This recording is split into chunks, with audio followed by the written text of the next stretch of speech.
All right, this is going to be my fourth take for this video. Somehow I'm struggling to be careful what details I'm giving you because I just had this conversation with the client, and I'm very particular with client confidentiality. So do excuse me if you see me going a little slow thinking about what to say. So it's not me making up a fake story. I'm just being careful what details I share. Okay. So what happened is this client of mine, okay, long-term client, within 1 year,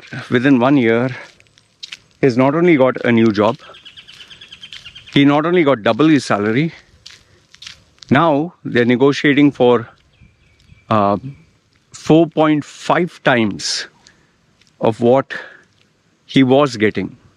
So, to give you numbers, he was getting 10,000 before. When he searched for a new job, which I was coaching him for, he got double. So we are very happy. But now, within a few months, the management is renegotiating his salary for 4.5 times. And not only that, more responsibilities, more scope of work, leadership, responsibilities, a lot of things. Okay.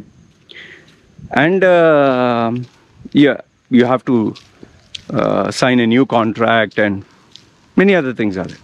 Okay. So when he shared this with me, the general reaction should have been happy. Okay. Like for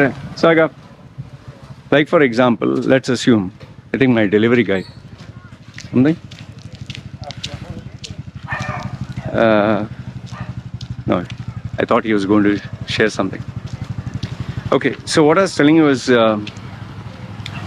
when someone tells you, I'm getting 4.5 times salary, I mean, you'll be very happy for that person. You'll be overjoyed. You'll be like, oh, success. And remember, being a coach, I should be happy. But I was not happy. In fact, my client was like, sir, you don't seem happy. I told him, I'm not happy. I'm concerned. I'm worried. And to that, he was like confused. Why, sir? You feel something is bad, something is wrong? I'll tell you why. I was not happy. See, the problem with our human mind, our head, when times are good, we like to believe everything is good. We like to believe everything is positive. And when we start experiencing success, we think no end of ourselves. This has happened during the crypto boom. This has happened during the property boom. If a business is experiencing early success, they will aim for the stars. See what happened during COVID. Companies like Uber, the delivery companies, and see what was the rise of WeWork.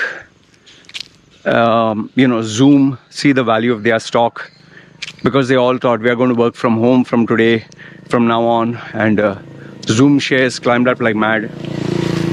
However, when things become normal,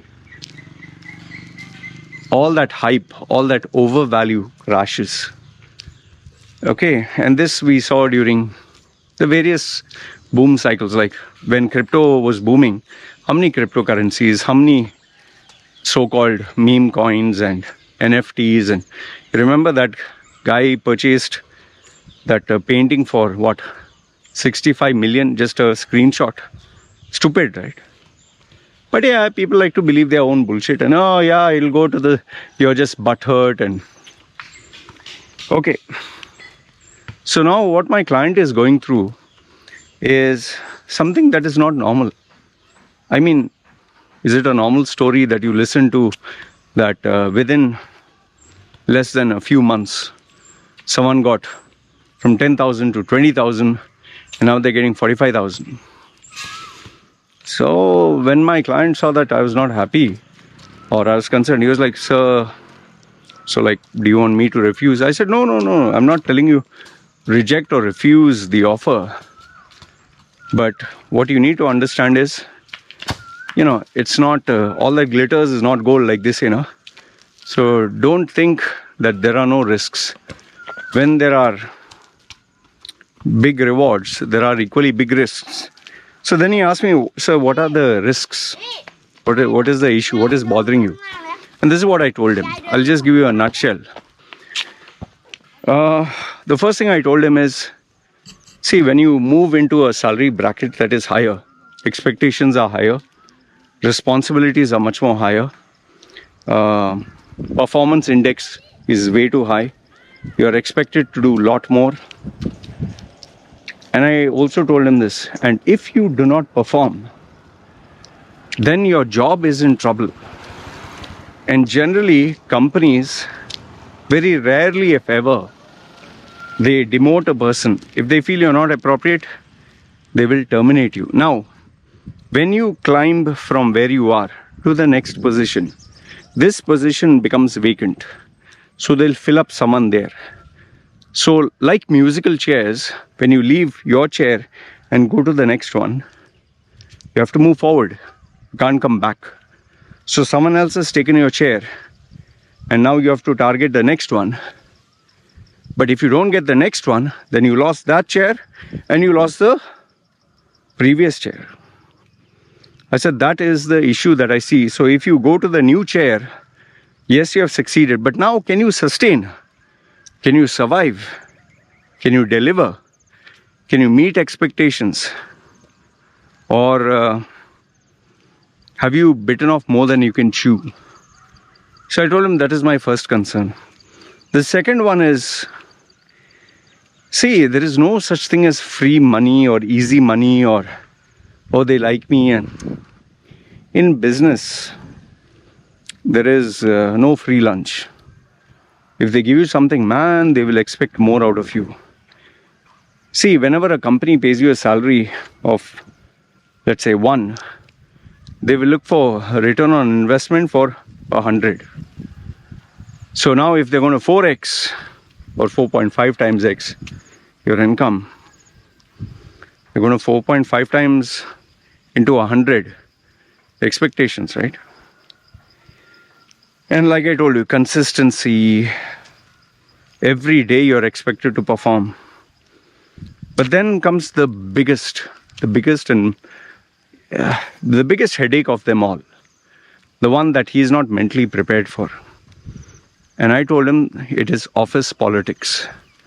When you climb up higher and higher, the office politics gets very intense, very, very dark, very sinister. Alliances are formed.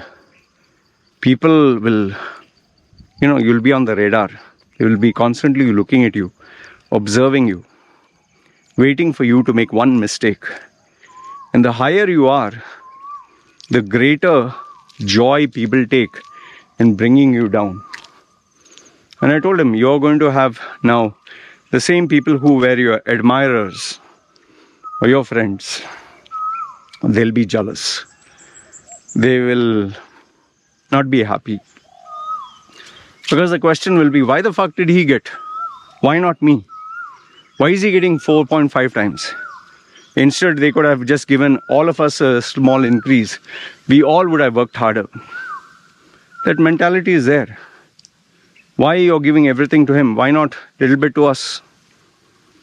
What do you do? And then, if people refuse to cooperate, if your entire team doesn't accept you as a leader, can you force them to take you as a leader?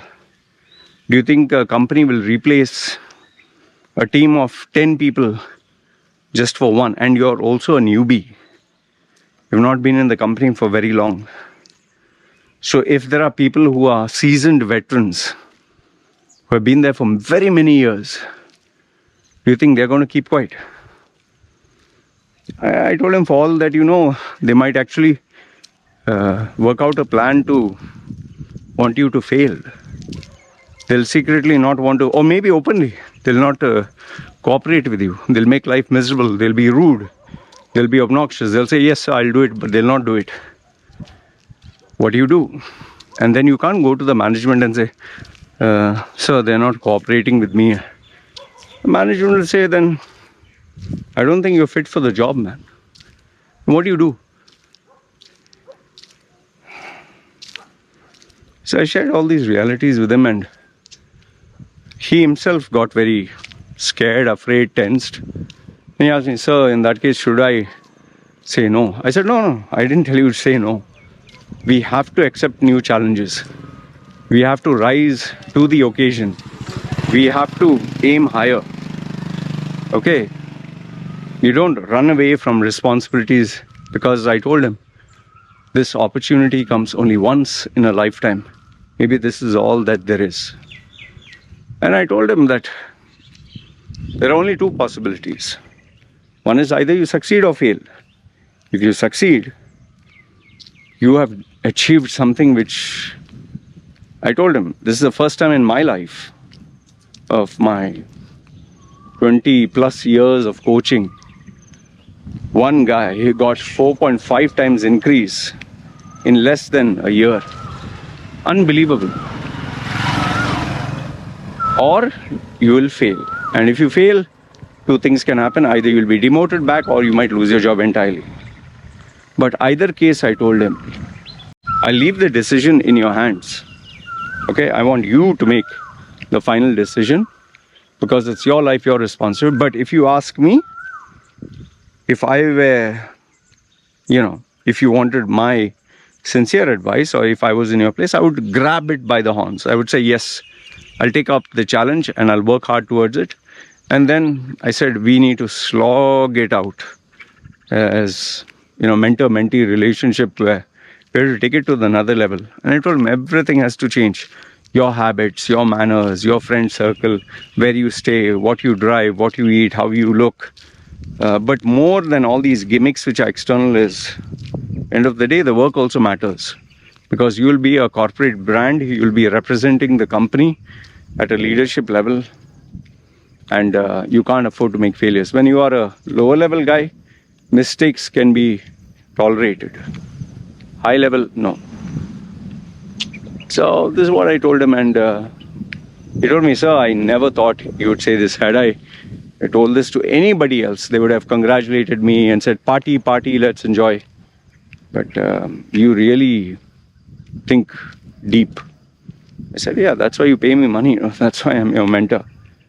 I said, don't get carried away with good news.